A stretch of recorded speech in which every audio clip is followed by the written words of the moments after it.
বন্দে পুরুষোত্তমম সকলিষ্ট প্রাণ দাদা মায়েদের জানাই আন্তরিক জয়গুরু। সৎসঙ্গ কেন্দ্র জবা কুসুমে পরম প্রেমময় শ্রী শ্রী ঠাকুরের এখানে সিংহাসন দেখতে পাচ্ছেন কি সুন্দর। আপনারা যারা যারা ভিডিও দেখছেন, আপনারা ভিডিও দেখে শ্রী শ্রী ঠাকুরের দর্শন প্রণাম করে নিন। শ্রী শ্রী ঠাকুর পরমারাধ্যা জগৎ জননী শ্রী শ্রী বড়মা, পরম পূজ্যপাদ শ্রী শ্রী বড়দা, এখানে পরম পূজ্যপাদ শ্রী শ্রী আচার্যদেব। আপনারা সবাই ভালো থাকুন। প্রিয় পরমের শ্রীচরণে নিষ্কাম প্রার্থনা জানাই আপনারা সবাই আনন্দ করুন। আজকের সকালে এখানে প্রার্থনার পর এই মুহূর্ত আপনারা দেখতে পাচ্ছেন কি সুন্দরভাবে সকলেই প্রার্থনা করবেন। ঠাকুর বলেছেন, থাক না তুই হোস না বেহোস, করতে সন্ধ্যায় প্রার্থনা, হবি তাতে কর্মে নিপুণ, শক্তি পাবে বর্ধনা।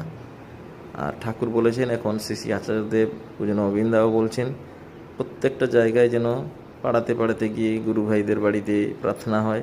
তাই আপনারাও প্রচেষ্টা করবেন, সকলে যে সচেষ্ট হবেন, সকলে গিয়ে প্রার্থনা করবেন। আর আপনারা সবাই ভালো থাকুন। প্রিয় পরমেশ্বর চরণ নিষ্কাম প্রার্থনা জানাই, সকলকে জানাই আন্তরিক জয় গুরু।